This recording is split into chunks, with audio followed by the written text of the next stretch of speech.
Howdy, folks. I'm a kangaroo that just happens to be the captain of a ship. I'm Amber. And here's some Reddit. Our first letter is titled, Am I a Jerk for Calling My Brother a Disgusting Gross Man at His Daughter's Birthday Party? Throwaway. My brother Paul and I are not close at all. We have very different worldviews and have incompatible personalities. I can tolerate him, but I would never consider him a friend. He's been married to Lisa for 1 or 2 years now, and they have a beautiful daughter together. My girlfriend Amy and I were invited to celebrate my niece's first birthday. Most of the family was invited, and it would have been the first time I would have seen them all together. I only see my family once or twice a year, with a few exceptions. Amy and I arrived a little early than we were supposed to, and instead of waiting in the car, we decided to go in. The first thing I noticed is how calm my brother seemed to be in contrast to Lisa, who was frantically running up and down. When he saw Amy, he immediately handed the baby over to her, got a beer, and sat down to watch TV. Lisa was clearly struggling, and he was content with a beer and Netflix.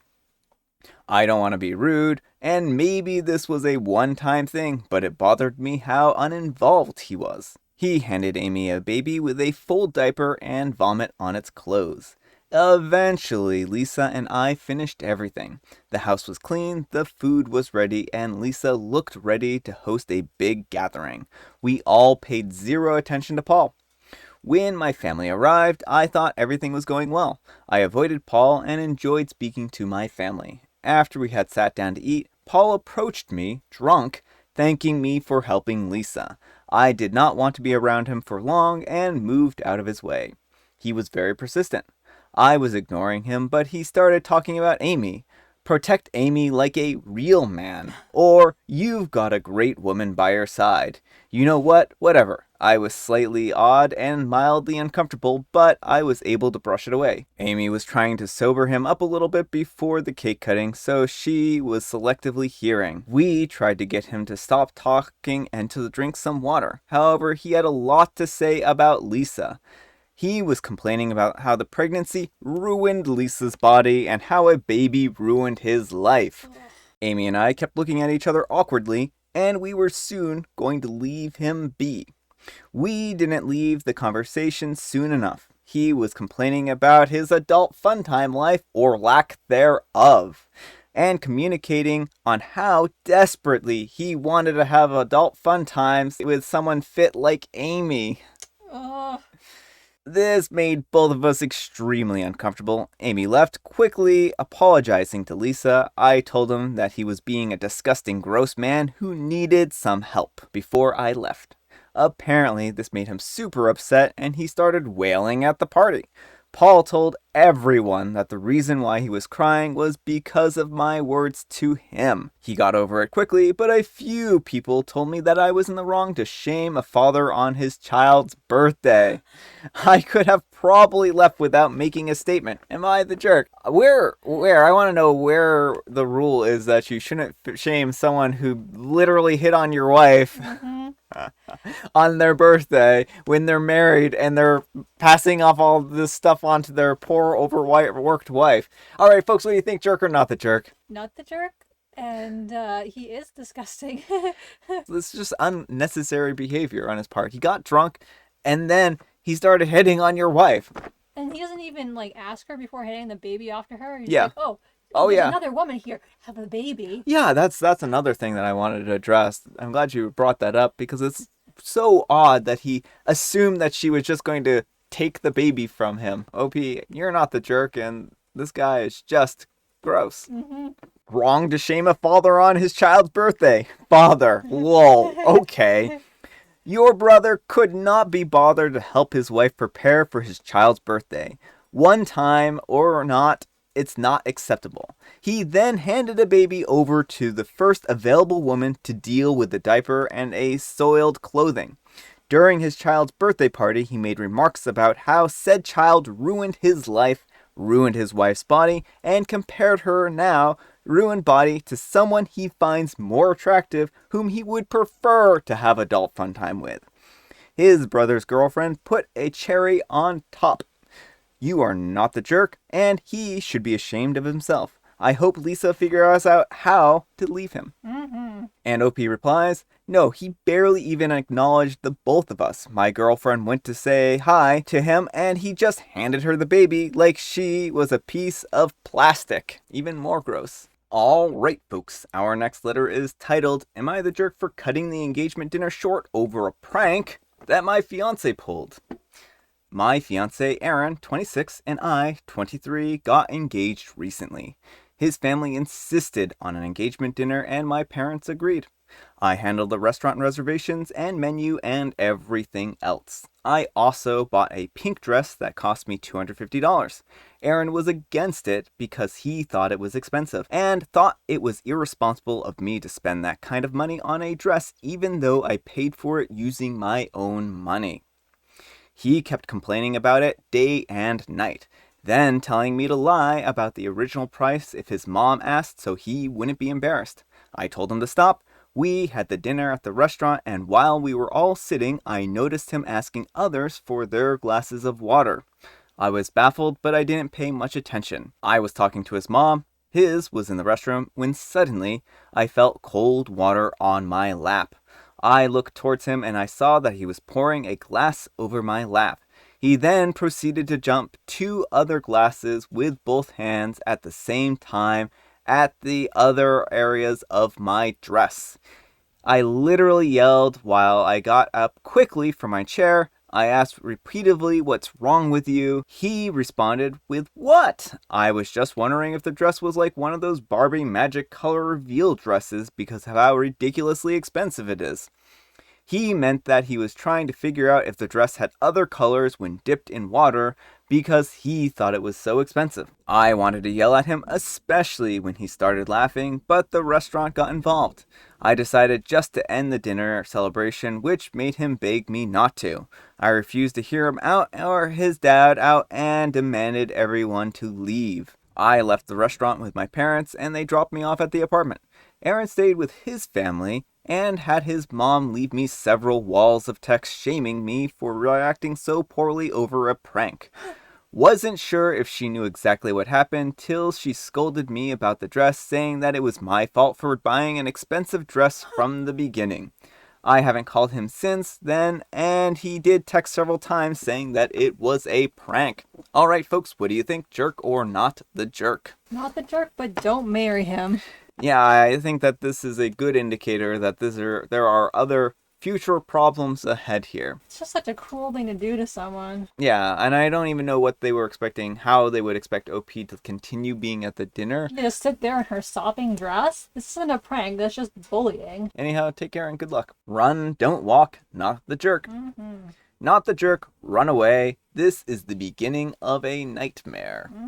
Yes. Alright folks, our next letter is titled, Am I the Jerk for Giving My Daughter Cigarettes? I'm gonna preface this one well ahead of time and say I do not believe this one is real. If this is real, it is so ridiculous that I just can't believe it. I refuse to accept that this is actually a real letter. But I will read it to you because it is peculiar. My wife and I got married 7 years ago, around the time we had our eldest daughter, Marissa, not her real name. We are still deeply in love with each other, and our children are growing up happily and healthy. They're all great students and very pleasant, but there's one issue. Marissa still uses a pacifier. We've been trying to wean her off of them since she was 3, but she would cry and scream whenever someone would take it from her. She doesn't keep it in at all time, but she pops it in occasionally when she's stressed.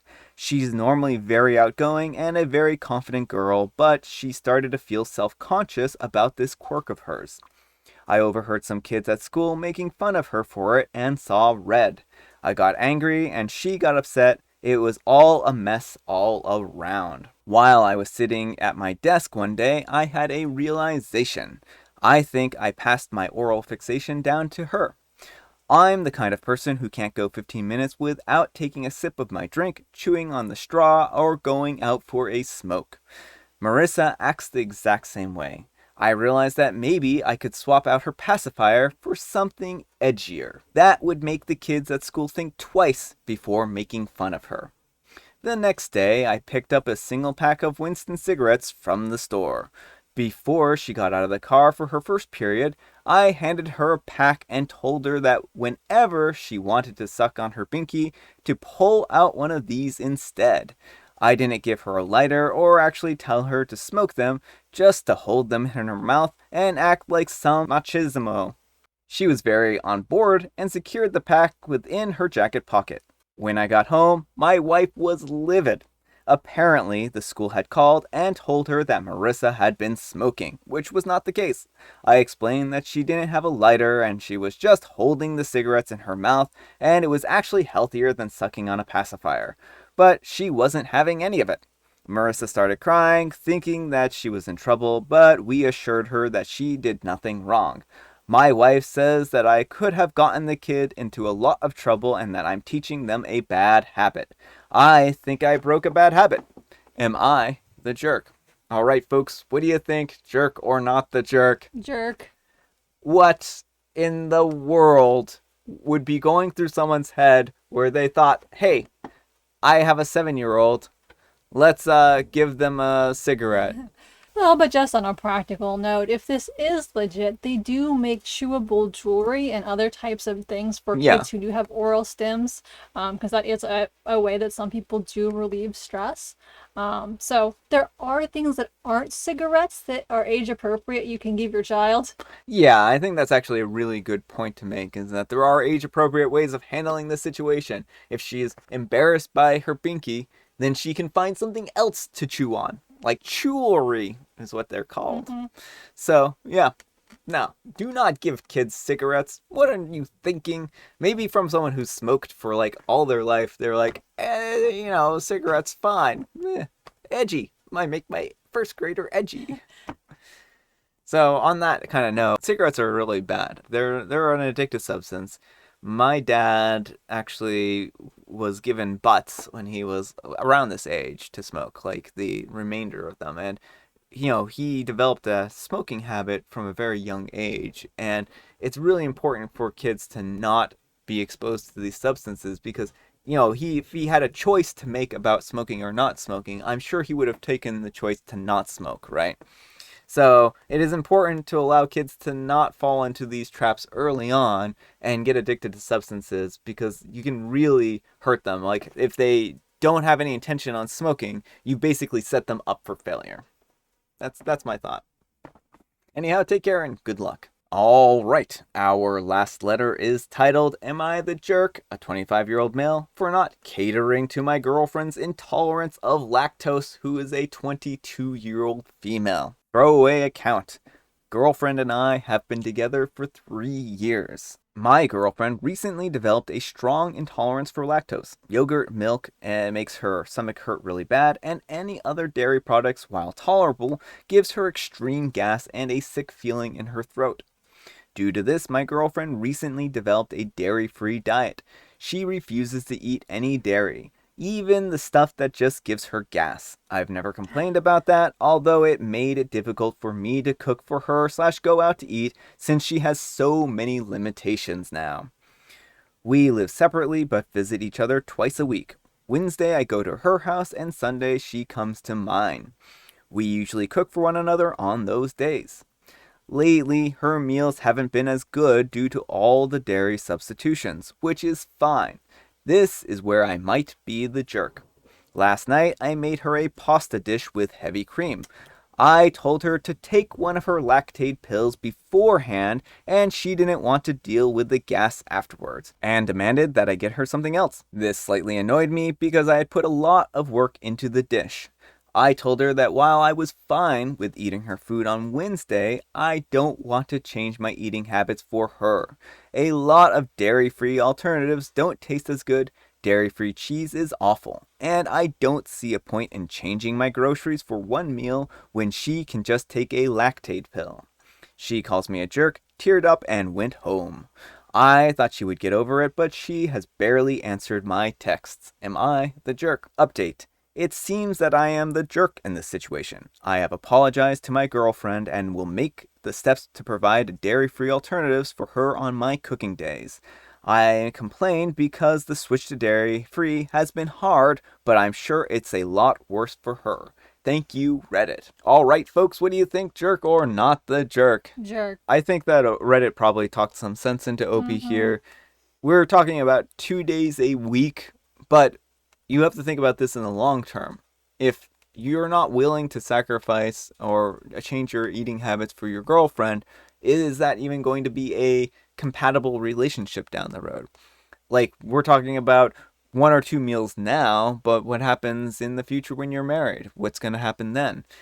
I think that this is a difficult situation for both of you, and I certainly understand your frustration with having a limited diet. But again, she's probably frustrated too. I understand from someone who has become lactose intolerant where the frustrations might be.